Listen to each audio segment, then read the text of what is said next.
Bonjour chers amis, voilà je vous propose une deuxième vidéo sur la chimie. Donc c'est un QCM comme d'habitude qui va contenir des anciens exercices de concours de faculté de médecine et également des exercices supplémentaires. Je voudrais tout de suite dire un petit mot aux élèves qui m'écrivent des commentaires et qui me demandent de faire des QCM en arabe.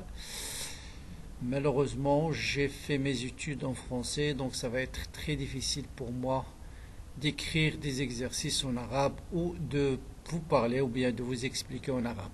Mais à mon avis, quelqu'un normalement qui a suivi le cours de la chimie, même en arabe, doit suivre ou devrait suivre le corrigé d'un QCM en français sans difficulté. Sinon, il va avoir des très gros problèmes lorsqu'il va faire des cours soit à l'université, soit en médecine, parce que tous les cours l'année prochaine sont en français. Bien. Ceci dit, donc voilà, avant de commencer, je veux rappeler deux choses supplémentaires. Donc un oxydant, c'est quoi un oxydant? C'est une espèce chimique susceptible de capter des électrons. Donc lorsqu'un oxydant capte les électrons, on dit qu'elle est réduite. Ça veut dire son degré d'oxydation a diminué. Autrement dit, il a subi une réduction. Prenez par exemple Ag+, c'est un oxydant. Lorsqu'il capte un électron, son degré d'oxydation passe de +1 à 0. Donc l'oxydant il est réduit et la réaction que subit l'oxydant, c'est une réduction. Et l'électrode où se passe la réduction, c'est ce qu'on appelle la cathode. D'accord? Donc la cathode, c'est la borne qui va capter les électrons. Autrement dit, c'est la borne où le courant va démarrer, c'est-à-dire la borne plus dans le cas des piles. Donc voilà l'oxydant, la cathode et le réducteur. Bien, le réducteur, bien sûr, c'est l'inverse. C'est une espèce chimique susceptible de céder, de donner un électron. Lorsqu'un réducteur cède, on dit qu'il est oxydé. Par exemple, prenez la réaction précédente, mais dans le sens inverse. D'accord? Donc voilà, le réducteur, il va céder un électron et il va être oxydé. Ça veut dire son degré d'oxydation va augmenter. Il va passer de 0 à +1. Donc voilà le réducteur. Et le réducteur, qu'est-ce qu'il subit? Il subit une oxydation. Et l'électrode où se passe l'oxydation, c'est l'anode, c'est-à-dire l'électrode à partir de laquelle l'électron va démarrer, et c'est la borne moins pour les piles. Voilà un exemple de couple OX-RED, MnO4- Mn2+, et l'équation de la réaction, c'est la suivante. Bien, autre chose que j'ai déjà rappelé, mais je vais le rappeler parce que c'est un objet de plusieurs questions de concours, c'est comment classer des acides et des bases connaissant leur pKa ou bien leur pKb. Donc sachez que plus un acide est fort, plus son Ka est grand. D'accord? Donc son Ka est grand. Autrement dit, son pKa est très grand. Bien sûr, un acide est plus fort, son pKa est petit. D'accord? Son pKa est petit, ça veut dire son Ka est grand. D'accord? Donc voilà, les acides plus forts, c'est dans ce sens-là. Au contraire, une base, prenez les bases, donc les bases, la croissance des bases, une base est très forte. Quand est-ce qu'on parle de base forte? Lorsqu'elle possède un Kb très grand, c'est-à-dire un pKb très petit. D'accord? Voilà, donc les acides réagissent totalement avec l'eau. Donc tous de la même façon, ils ne peuvent pas être classés, mais en revanche, pour les acides faibles, ils ne sont pas équivalents. Un acide faible est d'autant plus faible qu'il déprotonne facilement, c'est-à-dire qu'il libère dans l'eau plus de sa base conjuguée. D'accord? Donc voilà, donc il suffit de retenir ce schéma-là. Donc ce qu'il faut retenir tout simplement, c'est un acide est plus fort lorsque son Ka est grand, pKa est petit. L'inverse, une base est plus forte lorsque son Kb est très grand, autrement dit pKb est faible. On commence donc par un premier exercice, et l'objectif de cet exercice, c'est d'étudier l'effet de la dilution sur le pH et sur la constante d'équilibre. Donc une solution S d'acide propanoïque de concentration C égale à 1 10-3 mol par litre à un pH égal à 3,9. Donc voilà l'équation de la réaction. Déterminer le taux d'avancement de cette réaction. Bien en concours, on va dire le taux est égal à tel, tel, tel, et à vous de choisir la bonne valeur. Donc là, il faut être capable, à partir juste des données de la concentration de l'acide, de son pH, de déterminer le taux d'avancement. Ensuite, on va faire l'effet de la dilution, c'est-à-dire on va diluer cette solution-là pour obtenir une solution S' de concentration plus faible. Donc 10-4, on va le diluer d'un facteur 10. Et on vous dit le taux devient 0,40. D'accord? Donc, vous le comparez avec celui qu'on va trouver dans l'exercice précédent. Dans quel sens a évolué la réaction lors de la dilution? Donc, on va voir l'effet de la dilution sur le sens de la réaction chimique et on va calculer le pH après dilution. Bien. Donc, toujours taux, bien sûr, l'avancement qui dit taux, c'est X final sur X max. Et X max, bien sûr, c'est C fois V. Or, X final sur V n'est autre que la concentration de H3O+. Donc ça, c'est une équation qui arrive souvent dans les concours. Relation entre le taux d'avancement et le pH. Donc, connaissant bien sûr concentration de H3O+, on connaît le pH. D'accord? Donc là, vous connaissez le C, vous connaissez le pH, donc concentration de H3O+, donc on peut calculer taux. Donc, taux est égal à 10 à la puissance moins le pH sur C. Faites l'application numérique, on trouve 0,13. Maintenant, quand on a dilué la solution, on a trouvé un taux qui est très grand. D'accord? Un taux d'avancement très grand. D'accord? On vous dit dans quel sens a évolué la réaction chimique. Donc, autrement dit, quel est l'effet de la dilution. Donc, le taux d'avancement a augmenté. Donc, tout simplement, la dilution a favorisé la dissociation de l'acide. C'est une conclusion qui est prévisible. Pourquoi? Parce que qui dit dilution dit augmentation de la concentration de l'eau. Vous ajoutez plus d'eau. Et quand on ajoute, qu'on augmente la quantité d'un réactif, on favorise la réaction, bien sûr, dans le sens 1. Donc la dilution favorise la réaction dans le sens 1. Ça veut dire qu'il augmente la constante d'équilibre. L'équilibre se déplace dans le sens 1, il augmente le taux d'avancement. Il augmente plutôt le taux d'avancement parce que si on garde la température constante, la constante d'équilibre, bien sûr, ne change pas. Bien, maintenant on veut calculer taux prime après dilution. Donc même formule, taux prime c'est 10 à la puissance moins pH prime sur C prime. On connaît quoi? On connaît le pH. Non, c'est pH que ce qu'on veut déterminer. On connaît taux prime et on connaît C prime.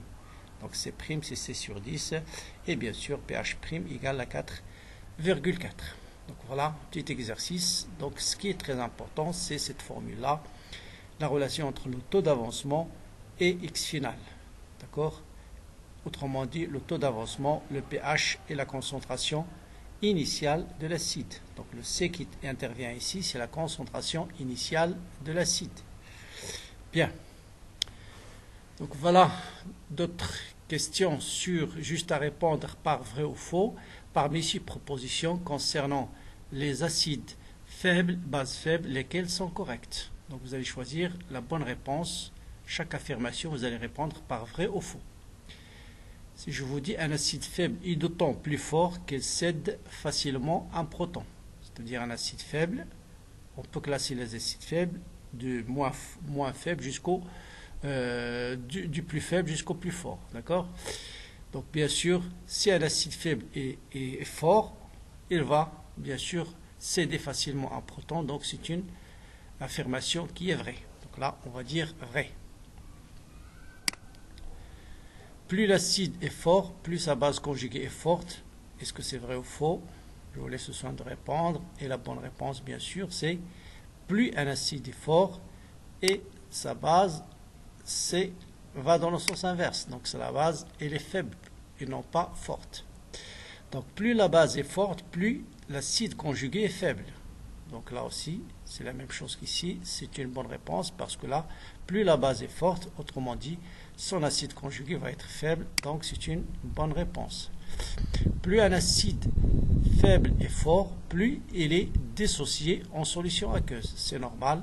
Plus un acide est fort, plus son Ka est grand. Ça veut dire qu'il se dissocie facilement dans l'eau. Donc, c'est une bonne réponse. Et plus une base faible est forte, plus il cède facilement un proton. Non, c'est faux. Une base, il capte un proton et non pas il cède un proton. Bon, toujours exercice du même type. Parmi ces propositions concernant les constantes thermodynamiques associées au couple acide-base, lesquelles sont correctes? Donc ça d'après le diagramme que j'ai donné tout à l'heure. Donc plus un acide faible est fort, plus la constante d'acidité associée au couple acide-base est faible. D'accord? Plus Ka est faible, sa base faible, d'accord? On va relire. Bien, tout à l'heure, qu'est-ce que je disais dans le diagramme que j'ai présenté tout à l'heure? Je vous ai dit, plus un acide est fort, plus son Ka est grand. Donc là, qu'est-ce qu'on vous dit? Plus un acide faible est fort, plus la constante d'acidité associée est élevée. Donc c'est une bonne réponse. Vrai.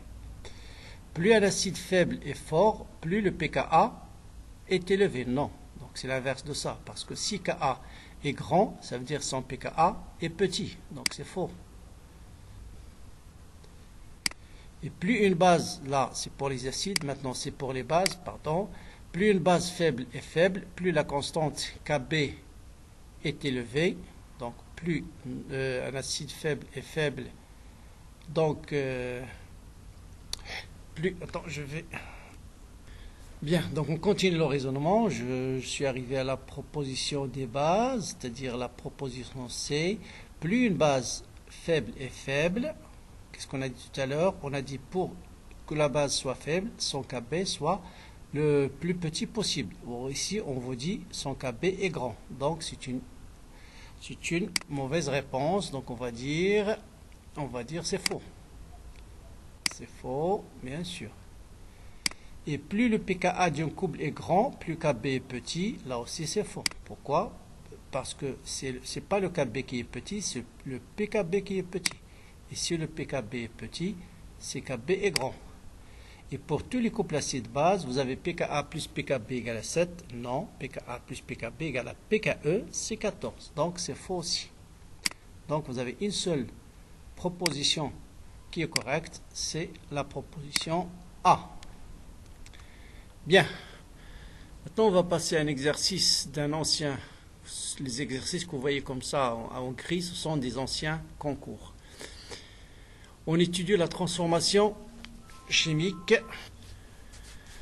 Donc on continue. Donc je disais, pour étudier la transformation d'équation bilan, NH2EH plus CH3COH donne NH3OH plus CH3CO-, on dissout dans 1 litre d'eau 0,05 mol de CH3CONa et 0,05 mol de CH3OHCl. Et 0,05 mol de CH3COH et 0,05 mol de NH2OH. Donc vous avez la même quantité de matière, des réactifs et des produits. On vous donne pKa du premier couple acide-base et pKa2 du deuxième couple acide-base. Donc tout de suite, avant de lire les questions, il faut savoir ce que vous avez ici, c'est la réaction acide-base entre deux couples. Donc A1H A- et AH plus A. Donc là, voilà l'acide, voilà sa base conjuguée. Voilà l'acide, voilà sa base conjuguée. Et on vous donne le pKa des deux couples. On vous donne quelques... c'est ce qu'on va donner cette année, puisque la calculatrice est interdite. On vous donne 10 puissance 0,2, c'est de l'ordre de 1,6. Et à partir de ces données, on vous demande de calculer la constante d'équilibre associée à cette équation-là. Là aussi, vous allez voir, c'est une question qui a été posée plusieurs fois dans les anciens concours. Donc là, tout de suite, là, c'est même pas à réfléchir, il faut être capable de répondre tout de suite. Bon, ça, j'ai rappelé l'expression de Ka d'un acide avec l'eau, mais quand vous avez deux couples acides-base, bien sûr, la constante d'équilibre, c'est Ka1 sur Ka2, avec bien sûr A1, c'est l'acide qui apparaît ici, c'est-à-dire voilà A1, et ça c'est la base. Donc AA1 et voilà AA2. D'accord? Donc A1, la base conjuguée du deuxième couple, qui va donner la base conjuguée du premier couple, plus l'acide du deuxième couple, c'est-à-dire A2. D'accord? Et donc, c'est la constante d'équilibre de cette réaction, c'est Ka1 de ce couple-là, c'est-à-dire celui de l'acide, sur Ka2 de la base. Donc, vous avez tout de suite K est égal à K1 sur Ka2. Donc, la constante d'équilibre, c'est 10 à la puissance pKa2 moins pKa1. Parce que K1, c'est 10 à la puissance moins pKa1. Ka2, c'est 10 à la puissance moins pK2. Vous connaissez pK1, pK2, c'est 10 à la puissance 1,2. Mais on vous donne 10 à la puissance 0,2. Donc là, je vais faire apparaître 10 à la puissance 1 fois 10 à la puissance 0,2. Et 10 à la puissance 0,2, c'est donné dans l'énoncé. Et donc, le résultat, c'est 16. D'accord? Donc 1,6 fois 10, c'est 16. Voilà pour la première question. Donc vous allez répondre 16, c'est la réponse A. Maintenant, on vous dit le taux d'avancement. D'accord? Donc le taux d'avancement, donc là, il faut être aussi rapide. Le taux d'avancement, tout de suite, c'est x final sur x max. Et x max, c'est quoi? C'est 0,05. Mais je ne connais pas x final. Mais je connais la constante d'équilibre de cette équation-là. Donc, je dois chercher x final à partir de la constante d'équilibre. Tout de suite, K, c'est 0,05 plus x final au carré. C'est la concentration de A- fois la concentration de A2H+. Vous voyez, les mêmes nombres de mol. Sur là aussi, c'est les mêmes nombres de mol au carré. Donc, je passe tout de suite à la racine carrée. Et ça vous racine carrée de 16, c'est 4. Et ça vous donne 0,05 plus 5. Et là, c'est facile. Vous faites 4 fois ça est égal à ça. Mettre x final en facteur. Et vous allez trouver facilement après un petit calcul que x final égale à 0,03. Et donc, je peux déterminer taux est égal à 0,06. Donc, 0,06, on va voir c'est quelle réponse. 0,06. 0,6, donc le taux d'avancement c'est 0,6. Je pense c'est la réponse C. Maintenant, la concentration de l'ion dans le mélange à l'équilibre. Attendez, là c'est 0,x final. Donc ici une erreur de calcul, c'est 0,6 et non pas 0,06. Si vous faites 3 sur 5, c'est 0,03 divisé par 0,05, vous allez trouver 0,6. Enfin, la concentration finale de A1-, donc vous voyez, voilà le nombre de mol. On connaît le volume, c'est 1 litre. Donc ça sera 0,05 plus x final qui est 0,03 divisé par 1. Donc ça vous donne 0,08 mol par litre. Et 0,08 mol par litre, c'est bien quelle réponse? C'est la réponse A. Donc voilà, vous voyez, juste quelques connaissances faciles et vous pouvez répondre très rapidement à l'exercice. On continue donc, toujours un exercice de là c'est l'oxydoréduction, je pense. L'équation bilan là c'est une pile, voilà, oxydoréduction, fonction de pile, on vous dit c'est pile aluminium-fer. On vous donne l'équation de la réaction. On vous dit que la masse de l'aluminium varie de 0,54, mais on ne vous dit pas s'il augmente ou s'il diminue au bout de 10 heures de fonctionnement de la pile. On vous donne le farad, la masse molaire de l'aluminium, la masse molaire du fer, et on vous donne 12 fois 16 égale à 193. Question 21. Quel est l'avancement final de la réaction? Donc à partir de ces données-là, déterminer l'avancement final et surtout, je pense, à partir de cette donnée-là. Donc il faut chercher quelle est la relation entre x final et la variation de la masse, bien sûr, d'aluminium. Donc tout de suite là, il faut dresser un tableau d'avancement dans le brouillon. Donc 3Fe2+, plus 2 aluminium, dont 2Al3+, plus 3Fe. Supposons que vous avez N1, N2, N3, N4, le nombre de moles à l'état initial de chaque élément. N1 moins 3x, N2 moins 2x, N3 plus 2x et N4 plus 3x. Ce qui est très important, c'est d'indiquer le nombre de moles d'électrons échangés. Bien sûr, à l'état final, ce qui nous intéresse, c'est x final. Maintenant, la variation de la masse d'aluminium. On va aller vers l'aluminium. Voilà. Elle était de N2 à l'état initial, donc elle a diminué. Donc la masse de l'aluminium diminue. Et delta N, c'est le nombre de moles à l'état final, moins le nombre de moles à l'état initial, c'est bien sûr moins 2x final. D'accord? Et moins 2x final, c'est delta N, et les variations, bien sûr, il est lié à la variation de la masse divisée par la masse molaire. Donc, je peux déterminer tout de suite, X final, c'est delta de M sur 2 fois la masse molaire. Bien sûr, il y a diminution de la masse, donc c'est moins 0,54 sur 2,27 est égal à 10 moins 2. Donc X final, moins 2X final, donc là ici, c'est moins X final qui est égal à ça. Donc X final, bon, il faut mettre un plus ici. Parce que j'ai déjà éliminé. Normalement, c'est moins X final qui est égal à ça. Donc, si je mets X final, il faut mettre un plus ici. Donc, X final égale à 10 puissance moins 2 mol. Vous voyez?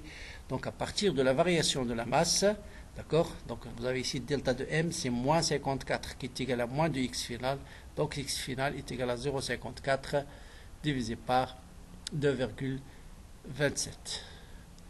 Bien, donc, et voilà, X final à 10 puissance moins 2 mol. Est-ce qu'il y a ici un 10 puissance moins 2? Voilà, c'est la réponse A. Maintenant, la variation de la masse de l'électrode, donc on va déjà par élimination. L'électrode de quoi? De fer. Vous voyez que la masse du fer, le nombre de mol a augmenté. Donc, tout de suite, à éliminer celle-là. À éliminer, d'accord? Là aussi, à éliminer. Vous voyez, déjà, sans faire aucun calcul. Donc, vous avez 50% d'avoir une bonne réponse. Même si vous ne connaissez pas la méthode, si vous avez choisi au hasard, vous avez 50% d'avoir une réponse correcte. Maintenant, c'est plus facile de chercher la valeur exacte. La même chose qu'on a fait ici, on va calculer delta de n. Donc delta de n, c'est 2x final. Donc vous voyez, c'est la même chose ici. 2x final, delta de n c'est 2x final, mais la masse molaire, bien sûr, n'est pas la même. Donc x final, ça sera delta de... qu'est-ce qu'on cherche? C'est la variation de la masse. Donc delta de m, c'est x final fois 2 fois la masse molaire du fer. Voilà. Donc delta de... non, pardon, delta de n, c'est 3x final, et non pas 2. Pourquoi? Du fer, oui, de fer ici, hein, pas L, tu laisses de fer, bien sûr. N4 plus 3x final, moins N4, c'est bien 3x final. Donc 3x final est égal à delta de n. Donc delta de n, c'est delta de m, bien sûr, sur la masse molaire, est égal à 3x final. Donc delta de m, 3x final, et ça vous donne 1,68 grammes. 1,68 grammes, c'est bien la réponse B. Bien. Dernière question, l'intensité du courant électrique durant le fonctionnement de la pile est. Donc là, on ne peut rien éliminer par élimination, donc il faut faire le calcul. Bien sûr, une seule question à connaître dans les piles, c'est le nombre de mol d'électrons, d'après l'équation de la réaction CX, 6x final, et le nombre de mol d'électrons, c'est Q sur le farad, et la charge, c'est I fois delta T. Donc voilà, après, donc I va être le nombre de mol d'électrons, c'est-à-dire 6x final fois le farad, voilà, divisé par delta T. Donc on vous donne delta T, c'est 10 heures. Il faut bien sûr l'exprimer en secondes. 10 fois 3600. Le farad, c'est 96 500. X final, on vient de le calculer. Donc vous allez trouver 160 mA. Et si je reviens au tableau, 160 mA, c'est 0,16 ampères. Donc c'est la réponse A. Donc vous voyez là aussi, c'est un exercice très classique. Ce qu'il faut savoir, c'est surtout, donc si on ne vous donne pas la réaction bien sûr équilibrée, il faut d'abord l'équilibrer pour savoir exactement le nombre de moles d'électrons échangés. Et bien sûr, toujours le tableau d'avancement, il vous permet de déduire tout de suite quelle est la masse de l'électrode qui a augmenté, qui est la masse de l'électrode qui a diminué. Bien. On passe à quelques questions sur le concours de médecine de Tanger de 2018. On vous dit une solution acide à un pH, mais on ne précise pas à quelle température. Il faut faire très très attention. Donc le pH égale à 7, est-ce que c'est une solution acide? Bien sûr non, on ne peut rien dire. pH égale à pKe, non, pH c'est 14. pH est inférieur strictement à pKe sur 2. On va voir que c'est la bonne réponse. Inférieur ou égal à pKe sur 2, inférieur à pKe. Pourquoi? Parce que qui dit à solution acide, dit quoi? Dit que, bien sûr, là, il faut savoir, là, si par hasard, on vous dit, on vous ajoute une autre proposition, pH, voilà, je vais l'ajouter, pH est inférieur strictement à 7. Est-ce que c'est une bonne réponse? Inférieur strictement à 7. Ah. Est-ce que c'est une bonne réponse? Non, ce n'est pas une bonne réponse parce qu'on ne précise pas la température.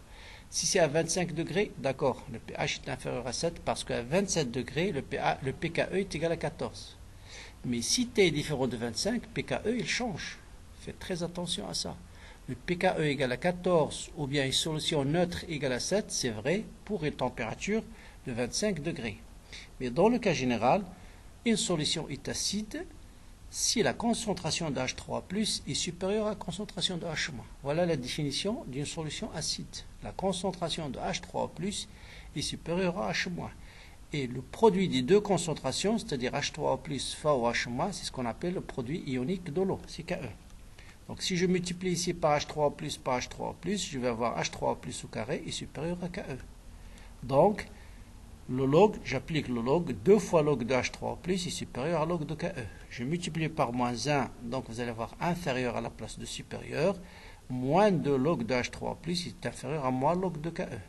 Moins log de H3+ c'est le pH, donc 2 fois le pH est inférieur à pKe. Donc le pH est inférieur à pKe sur 2. Donc la bonne réponse, c'est la réponse C. D'accord? Et non pas pH inférieur à 7 parce qu'on ne précise pas par exemple la température. Donc toujours, vous voyez, des fois on vous pose des questions très faciles à ne pas rater. C'est exprès que j'ai inséré ces questions de médecine Tanger 2018. On vous dit le paracétamol est un médicament contre la fièvre et antidouleur. Il est vendu en comprimé. Chaque comprimé contient 0,33 g de paracétamol de masse molaire 151 g par mol. Une boîte contient 20 comprimés. Calculez le nombre de moles du composé dans la boîte. Donc là, c'est vraiment un cadeau. Pour un comprimé, le nombre de moles, c'est la masse divisée par la masse molaire. Donc voilà la masse du comprimé, voilà la masse molaire, ça vous donne 0,0021 moles. Combien de boîtes? J'ai 20 boîtes, donc il suffit de faire 20 fois n, ça vous donne 0,0437. Voilà, c'est la réponse A. Vous voyez, souvent, des fois, on insère des exercices simples, vraiment à ne pas rater. Là aussi, c'est un exercice très simple. On prépare une solution d'éthanoïque de concentration C. La concentration finale des ions H3+ est 1,310-3. L'équation de la réaction est avec l'eau. Quel est le taux d'avancement? D'accord? Donc on cherche le taux d'avancement. Donc c'est comme l'exercice que tout à l'heure. Hein? L'équation, on vous dit la concentration finale des ions H3+ est.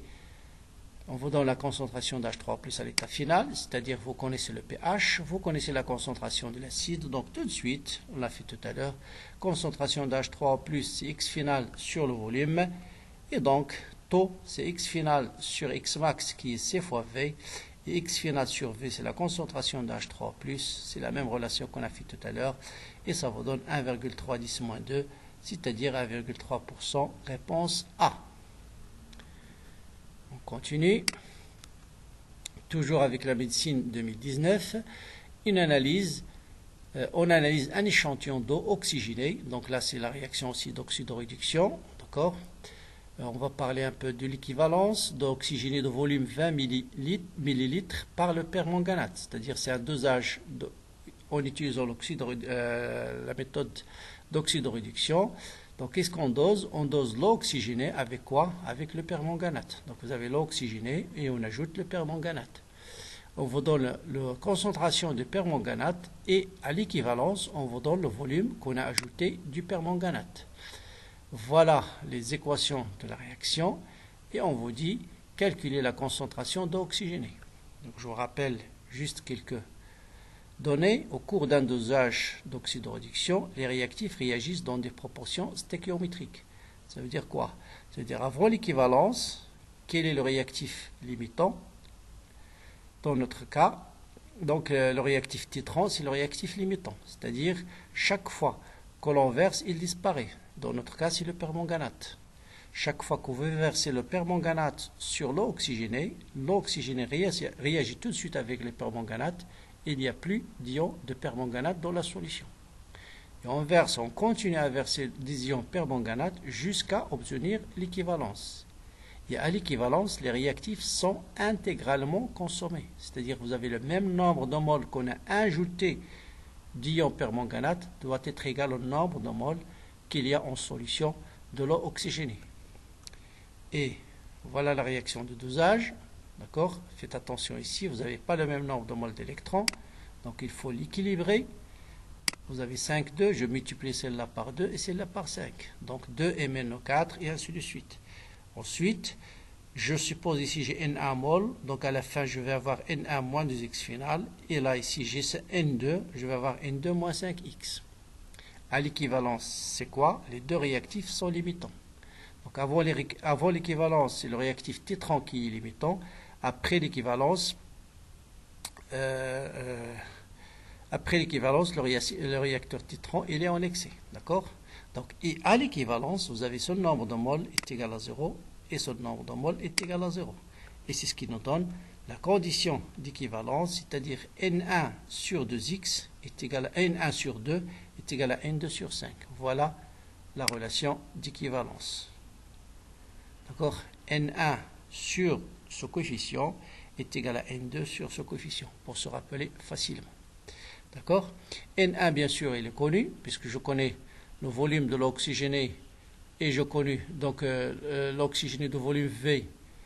Et, pardon, je connais la concentration de permanganate et le volume à l'équivalence, je connais le nombre de moles, et donc je peux déterminer le nombre de moles de l'oxygéné est égal à 5 fois N1 sur N2, et autrement dit, C fois V est égal, qui est égal à C fois V bien sûr. Donc N2 c'est C fois V, ce qu'on cherche c'est C, donc C est égal à 5 fois N1 qui était C' fois V' sur 2 fois V, et ça vous donne 0,198 mol. Donc c'est la bonne réponse, c'est la réponse B. Voilà. Donc là, deux choses. D'abord, faites très attention, il faut d'abord équilibrer, sinon vous n'allez rien déterminer. Toujours équilibrer l'équation d'oxydoréduction pour que le nombre de moles d'électrons échangés entre l'oxydant et le réducteur il est le même dans les deux équations. Et deuxième chose à retenir, c'est la relation d'équivalence. Et la relation d'équivalence, il est obtenue lorsque le nombre de moles, lorsque les deux réactifs sont mélangés en proportion stéchiométrique. Vous avez le nombre de moles de MnO4- est égal au nombre de moles de H2O2. Et les deux sont égaux à 0 à l'équivalence. Autrement dit, vous avez N1 sur 2 est égal à N2 sur 5. C'est ce qu'on appelle la relation d'équivalence. Bien. Je passe à la question suivante, toujours de Tanger, soit une réaction en équilibre. Donc là, on l'a déjà traité tout à l'heure dans un autre concours. Vous voyez, il se répète. Donc c'est la réaction d'un couple A1, acide-base A1 avec A2. Donc, et la question, c'est calculer la constante d'équilibre. On a déjà répondu tout à l'heure, Ka1 sur Ka2, 10 puissance pK2 moins pK1, et ça vous donne tout de suite 1,99, 10 puissance 6. Vous voyez, là, c'est très facile. Autre question, là aussi. Une concentration d'acide éthanoïque de volume en V égale à 100 ml, pH égale à 2,9. Le taux d'avancement final est 0,43. Quelle est la concentration d'acide éthanoïque final? D'accord? Bien. Donc là, on connaît taux, on connaît le pH et on veut chercher la concentration d'acide éthanoïque final. D'accord? Faites attention, c'est l'acide, concentration finale de l'acide AH. Bon, qu'est-ce qu'on a dit? On a dit taux tout à l'heure, c'est X final sur C fois V. Mais que représente C? C, c'est la concentration initiale de l'acide. Mais ce qu'on nous demande ici, c'est la concentration finale.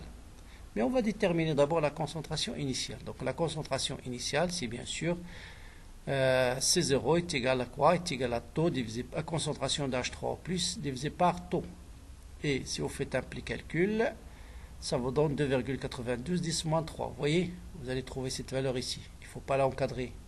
Parce que ça, c'est, vous voyez les petites erreurs qu'on essaye de vous induire en erreur. D'accord? Donc ça, c'est la concentration initiale et non pas la concentration finale. Donc vous voyez, on vous donne des chiffres pour trouver exactement une valeur qui est proposée.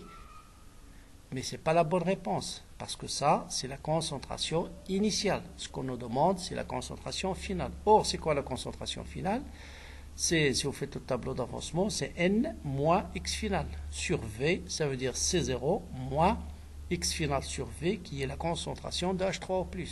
Donc C final, c'est C0 moins concentration de H3O+. Et si vous faites une petite application numérique, vous allez trouver 1,66 10-3, qui est la réponse, c'est la réponse E. On continue, toujours, on vous dit le pKa du couple, donc c'est un couple acide-base, vaut 4,8, soit une solution d'acide acétique dans l'eau. Pour cette solution, on peut dire, donc choisir la bonne réponse. L'acide est complètement dissocié en sa base conjuguée, est-ce que c'est vrai ou faux? Bien sûr, c'est une fausse réponse parce que pour qu'il soit complètement dissocié, il faut qu'il s'agisse d'un acide fort. Voilà, c'est un couple acide-base qui est faible. Bien. Deuxième chose, la dilution favorise la dissociation. Donc c'est une bonne réponse, on l'a montré tout à l'heure. Donc quand vous diluez, vous augmentez la quantité d'eau, donc vous favorisez la réaction dans le sens 1, et donc Ka augmente, et donc la dilution favorise la dissociation. Si on dissout 0,10 mol d'acide acétique dans 1 litre d'eau, l'équilibre, la moitié de l'acide est dissocié. Très important cette phrase, la moitié de l'acide est dissociée. Est-ce que c'est vrai ou faux? Donc qu'est-ce qu'on va déduire si la moitié de l'acide est dissociée? Donc la moitié, ça veut dire ce qu'on appelle le point de demi-équivalence. Et vous savez bien sûr qu'au point de demi-équivalence, le pH égale à pKa. Pourquoi? Si la moitié de l'acide est dissociée, ça veut dire tout simplement la concentration de l'acide restante est égale à la concentration de la base. Et si A moins est égal à H, vous voyez bien que Ka est égal à la concentration d'H3O+, c'est-à-dire le pH est égal à pKa. Or, notre pKa est égal à 4,8. D'accord? Donc, on n'a pas trouvé, oui, concentration d'H3O+. Or, le pH qu'on va calculer n'est pas égal à la concentration d'H3O+. Donc, d'accord, le pH n'est pas égal à pKa, parce que la concentration d'H3O+, est égale à la concentration initiale de l'acide divisé par 2, et la concentration initiale de l'acide, c'est 0,10 divisé par 1, le tout divisé par 2. D'accord? C'est x0 sur 2 divisé par V. Et x0 c'est 0,10, vous divisez par 2, ça vous donne 0,05 mol par litre. Et si vous faites moins log de H3O+, vous allez trouver un pH égal à 1,3. Donc, alors que le pKa, c'est 4,8. Donc, c'est une phrase qui n'est pas correcte, une affirmation qui est fausse. D'accord? Parce que si c'était vrai, on devrait trouver le pH égal à pKa. C'est clair? Et enfin, si H3 au moins est une base forte, bien sûr, ça c'est une base faible parce que le couple acide-base, c'est faible. Bien, toujours avec des affirmations vraies ou faux. Là aussi, il faut faire attention. Première affirmation, le pH d'une solution aqueuse HCl, bien sûr, vous savez que HCl est un acide fort, et on vous donne sa concentration 10-2, le pH est égal à quoi? Vous savez que le pH d'un acide fort, c'est moins log de C. Donc ça va être normalement 2 et non pas 1, donc c'est faux. Parce que pour un acide fort, regardez la première vidéo sur la chimie, pour un acide fort, le pH est égal à moins log de C. Deuxième affirmation, le pH d'une solution HCl 10-2 mol par litre est égal au pH d'une solution HBr à 10-2 mol par litre. Les deux sont des acides forts et bien sûr le pH des deux solutions va être égal à 2. Donc c'est une réponse, une affirmation qui est vraie. Le pH d'une solution aqueuse HCl à 10-3 mol par litre est égal à 3. Donc moins log de 10, c'est 10-3 c'est 3, donc c'est vrai. Et là, il faut faire attention. Le pH d'une solution HCl 10-10, est-ce qu'il est égal à 10? Donc, ça veut dire quoi? Il faut faire attention. Le pH égal à moins log de C, il est valable, mais dans un domaine de concentration bien déterminé. Si la concentration de l'acide est supérieure, la concentration en acide doit être supérieure à 10-6,5. D'accord? Or, ici, il n'est pas supérieur à 10-6,5, donc l'approximation n'est plus valable. C'est-à-dire on ne peut plus négliger les H3O+ qui vient de l'eau, qui est le solvant. D'accord? Et dans ce cas-là, bien sûr, c'est une réponse qui est fausse. Donc faites attention, concentration de H3+ égale à moins log de C pour un acide fort, elle est valable si et seulement si la concentration de l'acide est supérieure à moins 6,5. Bien. On continue donc toujours cette fois-ci en supposant qu'à la concentration étudiée, on va utiliser les hypothèses d'un acide faible. Et on va voir en quoi consiste l'hypothèse d'un acide faible. Calculer le pH, donc on va le faire pour un acide faible et pour une base faible. Donc le pH d'une solution aqueuse d'acide acétique de concentration 9,6 10-3 mol par litre, connaissant le pKa. Donc vous voyez, rien qu'en connaissant le pH, on va calculer le pH à partir de pKa et de la concentration de l'acide. Normalement c'est quoi? Normalement Ka c'est quoi? Si je pose X, la concentration d'H3+, c'est X au carré sur la concentration de l'acide initiale moins X. Donc si je connais Ka, je vais avoir une équation de deuxième degré, C c'est connu, je résous l'équation de deuxième degré et je détermine X. Mais c'est une méthode qui est très très longue, il y a beaucoup de calculs. Et lorsque l'acide est très faible, on utilise quelques approximations. Et l'approximation c'est la suivante. Si l'acide est très faible, on considère qu'elle est faiblement dissociée, ça veut dire sa concentration elle est pratiquement égale à sa concentration initiale. Ça veut dire l'acide elle est faiblement dissocié dans l'eau. Autrement dit, N0 moins X final il est faible. Ça veut dire N0 moins X final il est à peu près égal à N0. Et dans ce cas, la concentration d'équilibre, la constante d'acidité Ka va devenir tout simplement X au carré sur C. Ça veut dire C moins X est à peu près égal à C. D'accord? La concentration d'H3+, de AH, elle est pratiquement égale à sa concentration initiale. Et c'est ça l'approximation. Et donc, dans ce cas-là, je vais avoir la concentration d'H3+, qui est X, est égale à Ka fois C au carré. En passant racine carrée, concentration d'H3+, est racine carrée de C fois K. J'applique le log. Donc, le log de H3+, c'est 1,5 log de C plus log de Ka. Et on multiplie par moins 1. Moins log de H3+, c'est le pH. Moins log de Ka, c'est le pKa. Donc, vous voyez, c'est une approximation qui est valable pour les acides faibles. Donc, pour un acide faible, connaissant pKa et connaissant la concentration initiale, vous pouvez appliquer ce résultat, cette équation-là, et avoir une idée très rapide du pH.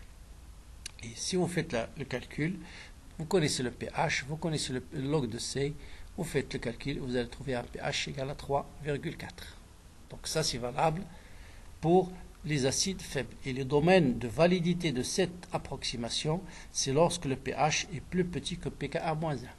D'accord? À l'équivalence pH égale à pKa, si pH est plus petit que pKa-1, on peut appliquer cette formule. Donc si vous avez un acide faible, pH c'est 1,5 pKa moins log de C. Donc voilà un autre exercice très important. Là, là vraiment il faut travailler un petit peu. C'est toujours un ancien exercice d'un concours de médecine. On vous dit, on considère une solution aqueuse d'acide méthanoïque de concentration Ca et on connaît son pH. Donc solution d'acide faible. On vous donne le pKa et on vous donne quelques valeurs numériques. Et ça, c'est exactement ce que vous aurez cette année. On vous donne tous les besoins de calcul dont vous aurez besoin, les choses dont vous aurez besoin pour faire un petit calcul. 10 puissance 0,9, 10 puissance 0, je sais pas moi, 1, 10 puissance 0,1 sur 0,11 et ainsi de suite. Donc, on vous demande quelle est l'expression de taux. Première question. Donc, on va répondre question par question. Donc, pour un acide faible, quelle est l'expression de taux en fonction de quoi? En fonction de pKa et de pH. Donc, il faut d'abord essayer d'écrire le pKa, le Ka, et dans l'expression de pKa, il faut faire apparaître le pH et taux. On va répondre tout de suite à la question d'abord. Donc Ka, vous voyez, c'est la concentration de H3+ au carré sur C moins X. C, c'est la concentration initiale. Donc j'ai fait apparaître C, j'ai fait apparaître le pH, parce que X, c'est la concentration de H3+, c'est 10 à la puissance moins pH. Maintenant, taux. Taux, c'est quoi? C'est X final sur X max. Donc, c'est X sur C. Autrement dit, X, je peux le remplacer par taux fois C. Donc x, c'est tau fois c. Donc vous allez avoir tau carré fois c carré. Donc voilà c fois tau carré sur 1 moins tau. D'accord? Donc là, je remplace x par c fois tau. Donc vous allez avoir c carré fois tau carré sur c moins c fois tau. Je simplifie par c et j'arrive à cette équation-là. Donc voilà, j'ai Ka en fonction de C et tau. Donc je peux déterminer tau. Le but, bien sûr, c'est de calculer l'expression de tau en fonction de pH et pKa. Donc tau est égal à x sur C. Donc C est égal à 10 à la puissance moins pH sur tau. Je remplace dans l'expression de Ka C par sa valeur, 10 puissance moins pH sur tau, tau carré sur A moins tau. Je simplifie par tau. Donc Ka, c'est 10 à la puissance moins pKa, sur 10 à la puissance moins pH, donc plus 10 à la puissance moins pH, est égal à tau sur A moins tau. Donc je pose tout ça dans le brouillon égal à A, pour simplifier les calculs, pour aller vite, parce que la grande difficulté dans le concours, c'est le temps. Ce n'est pas la difficulté des questions, mais c'est le temps. Donc vous déterminez tau, donc A facteur de 1 moins tau est égal à tau. Donc vous allez déduire A est égal à tau facteur de 1 plus A. Et donc, je connais l'expression de tau. Donc tau, c'est A sur 1 plus A. Donc voilà A sur 1 plus A. Mais on ne vous donne pas cette proposition parmi les 4. Il y a 1 sur quelque chose. Donc pour faire apparaître 1 ici, vous avez 10 puissance x. Pour avoir 1, il faut multiplier par 10 à la puissance plus x, l'opposé. Donc je multiplie en haut et en bas par 10 à la puissance pKa moins le pH. Donc je vais avoir 1. 10 à la puissance pKa moins le pH, et ça c'est 1. Et ça c'est exactement la réponse C. Donc vous voyez là, c'est une question qui est... Bon, pour un concours, c'est vraiment difficile, parce qu'en 3 minutes, il faut répondre à tout ça. Mais, toujours, toujours ce qu'il faut faire. Donc vous avez tau, il faut l'exprimer en fonction de pKa et pH. Donc tout de suite, d'abord écrire l'expression de pKa, écrire l'expression de tau, et essayer de voir comment arriver à une formule qui apparaît dans les propositions. Le reste, ça va être très facile. Par exemple, ce type d'exercice-là aussi, c'est très important parce que tout dépend de la première question. Après, les autres questions sont moins difficiles que la première. Bien, là, on a déterminé donc tau. Maintenant, on demande de calculer C. Bien sûr, C, vous connaissez le pH, vous connaissez tau.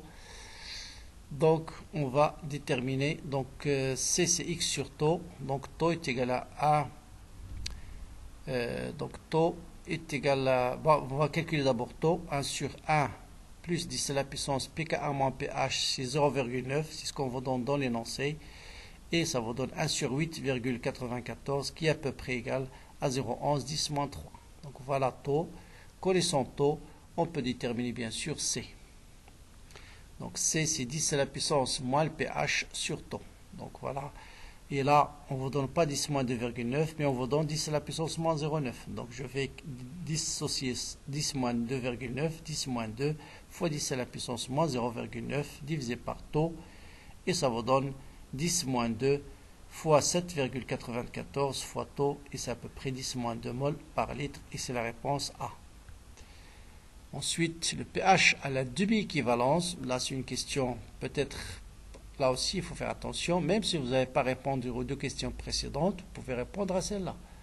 Parce que ça, c'est des choses qu'il faut connaître. À la demi-équivalence, pH égale à pKa. Donc, c'est même pas... À la demi-équivalence, ça signifie quoi? Ça signifie la moitié de l'acide est dissociée en sa base conjuguée. Autrement dit, la concentration de la base est égale à la concentration de l'acide. Donc, ce terme est égal à 0. Donc pH égale à pKa. Donc, puisqu'on vous a donné le pKa, donc vous pouvez déduire tout de suite le pH. Bien. Voilà, donc on continue. On prépare l'ammoniac en dissolvant 200 ml de gaz d'ammoniac dans un volume total de 250 ml d'eau. Et on vous dit parmi ces valeurs laquelle s'approche le plus de la valeur de pH de la solution.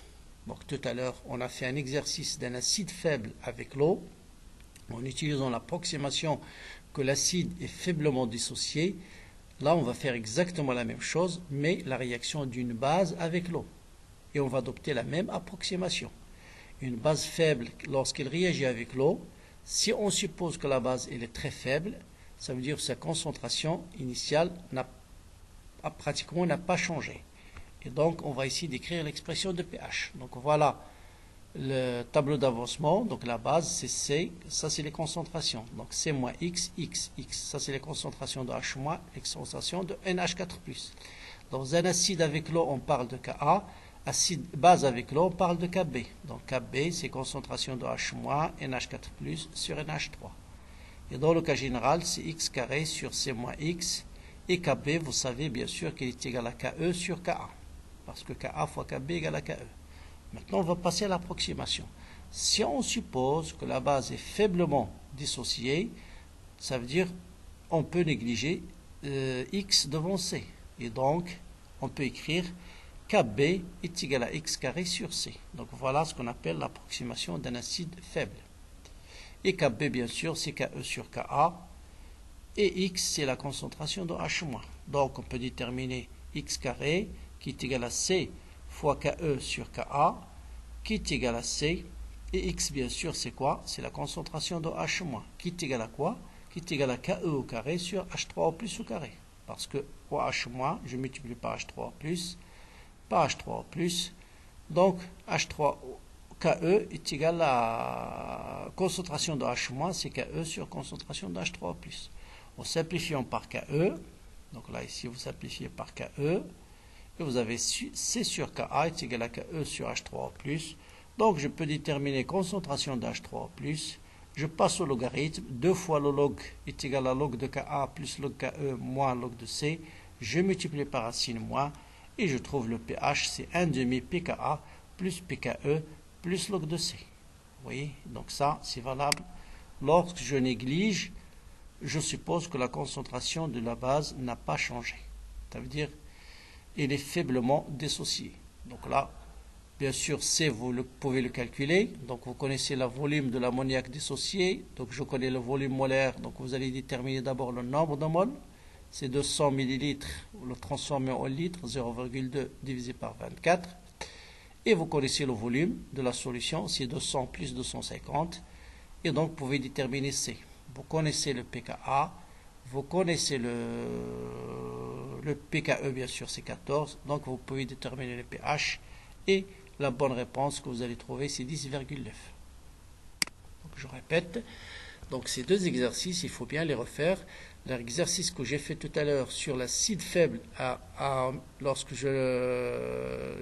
l'acide faible, c'est la relation de pH en fonction de C et pKa. Et pour une base faible, relation entre le pH, pKa, pKe et log de C. Mais là, c'est valable si on néglige la concentration, la dissociation de l'acide. D'accord? On suppose que la concentration de la base pratiquement n'a pas changé. D'accord? Au lieu de C moins X, on a utilisé C.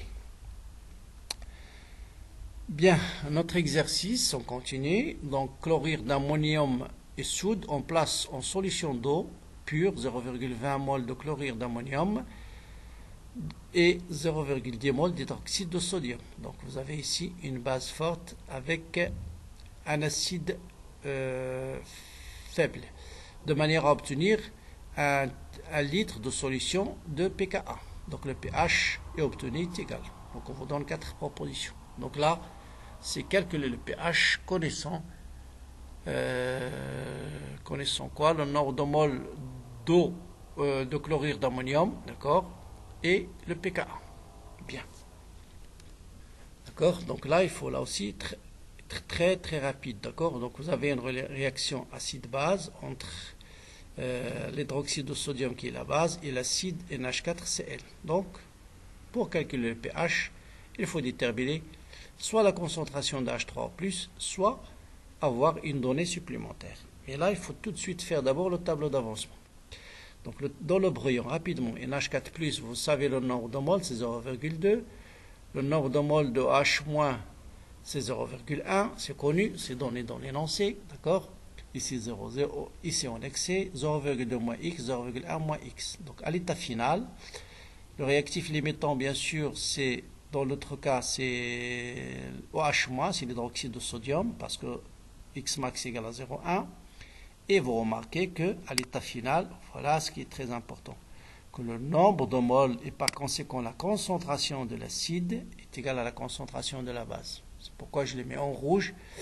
Et donc, vous pouvez calculer facilement dans ce cas-là le pH est égal à pKa, parce que la concentration de l'acide est égale à la concentration de la base. D'accord? Sinon, il faut calculer, vous n'avez pas le choix parce qu'on ne donne pas la constante d'équilibre de cette réaction, donc il n'y a pas d'autre méthode. Vous voyez, donc là c'est à partir du tableau d'avancement qu'on montre que la concentration de l'acide est égale à la concentration de la base, donc le pH est égal à pKa. Donc la bonne réponse, bien sûr, ce sera la réponse B. Donc je continue avec un autre exercice. Là, l'objectif, c'est d'étudier le diagramme de prédominance d'un acide et d'une base. Donc on vous dit l'acide acétylsalicylique, noté AH, et l'acide conjugué de l'ion A-. On vous donne le pKa. Et à cette température, on vous donne le pH dans l'estomac, c'est 1,5. Dans le sang, c'est 7,5. On va proposer 4 propositions à répondre par vrai ou faux. L'espèce prédominante du couple AH- dans l'estomac, c'est A-. Le rapport A- sur AH est de 100 dans l'estomac et il est de 10 000 dans le sang. Donc, je rappelle d'abord le diagramme de prédominance d'un acide en connaissant son pKa et son pH. Donc, on a dit qu'à l'équivalence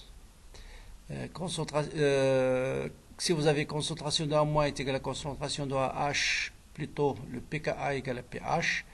Si le pH est plus petit que pKa-1, ça veut dire la concentration de l'acide est 10 fois la concentration de la base, c'est-à-dire là c'est l'acide qui domine, là c'est la base qui domine. Mais plus exactement, si le pH est égal à pKa plus 1, ça veut dire la concentration de la base est 10 fois la concentration de l'acide.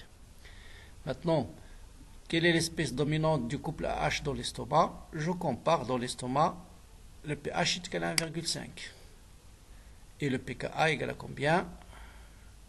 Donc le pH égale à 1,5.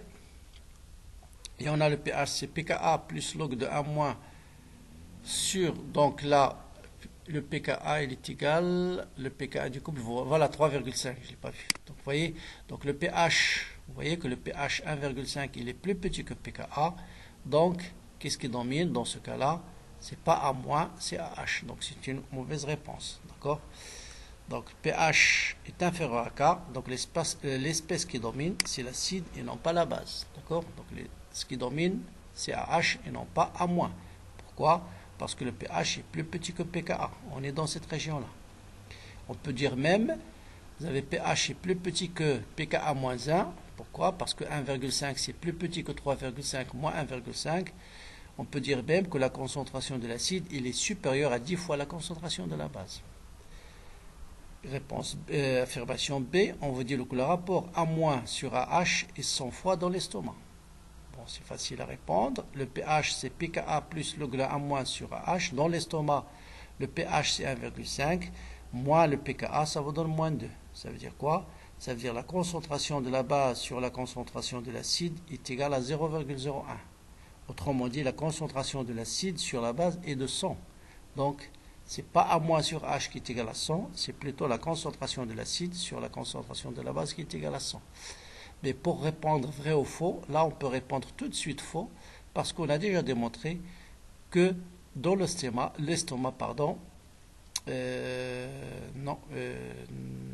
tout à l'heure on a répondu pour le sang. Donc là il faut faire ce petit calcul.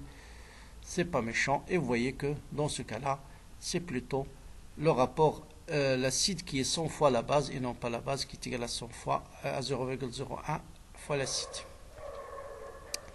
Ensuite, dernier rapport, A- sur H dans le sang. Donc la même chose, là, pH égale à pKa plus log, la même chose. Et on va trouver exactement ce qui est donné. La concentration de la base sur la concentration de l'acide dans le sang est égale à 10 puissance 4. Donc, c'est une bonne réponse. Donc là, c'est un exercice qui permet, connaissant le pH et le pKa, de déterminer un ordre de grandeur de la concentration de l'acide en fonction de la concentration de la base. On continue. Donc là, c'est un exercice qui parle un peu du taux d'avancement. D'accord? Donc on vous dit soit une solution d'acide nitreux de concentration 10-2 mol par litre, le taux d'avancement est égal à 0,22. Et on va vous poser quelques questions par répondre par vrai ou faux. La base conjuguée de HNO2, c'est NO3-. Est-ce que c'est vrai ou faux? Comment on passe d'un acide à une base? Un acide, il perd un proton. Et lorsque HNO2 perd ce H+, il va se transformer en NO2- et non pas NO3-. Donc c'est faux. Deuxième affirmation, l'acide nitreux est un acide fort. Est-ce que c'est vrai ou faux? Donc tout de suite là aussi, il faut répondre faux. Pourquoi? Parce que si c'était un acide fort, le pH devrait être égal. Si c'était un acide fort, la réaction va être totale. Or ici, vous avez un taux d'avancement qui est plus petit que 1. D'accord? Le taux d'avancement est inférieur à 1, donc la réaction, l'acide nitreux est un acide faible. Parce que si c'était un acide fort, la réaction va être totale. L'avancement final est égal à 0,11 millimol. Est-ce que c'est vrai? Donc on va la calculer. Donc taux, on connaît le taux. Donc c'est X final sur C fois V. Donc on va déterminer on va déterminer l'avancement final. Donc X final, c'est taux fois C fois V. Je connais C, c'est 10-2.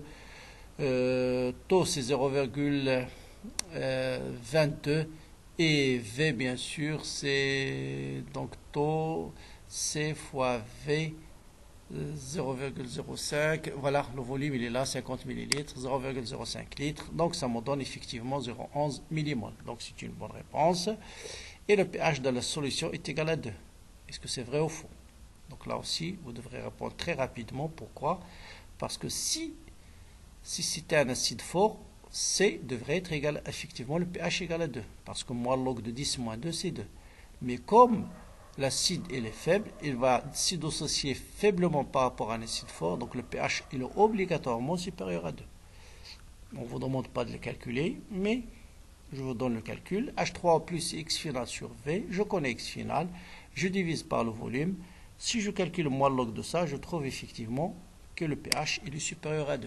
C'est normal, parce que la réaction n'est pas totale et donc l'acide n'est pas fort. Si c'était un acide fort, je dois trouver le pH est égal à moins log de C qui est égal à 2.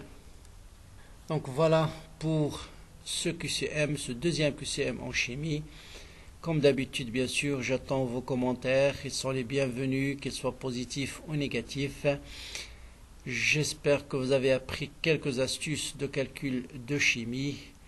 Bien sûr, je vous souhaite bonne préparation, bon courage et à très bientôt. N'hésitez pas, si vous avez des questions, des remarques, de me les signaler dans les commentaires. Et si vous avez des questions, bien sûr, bien précises, vous pouvez me l'envoyer par mail. Mon mail, bien sûr, c'est haji1966gmail.com. Donc voilà, bon courage, à très bientôt.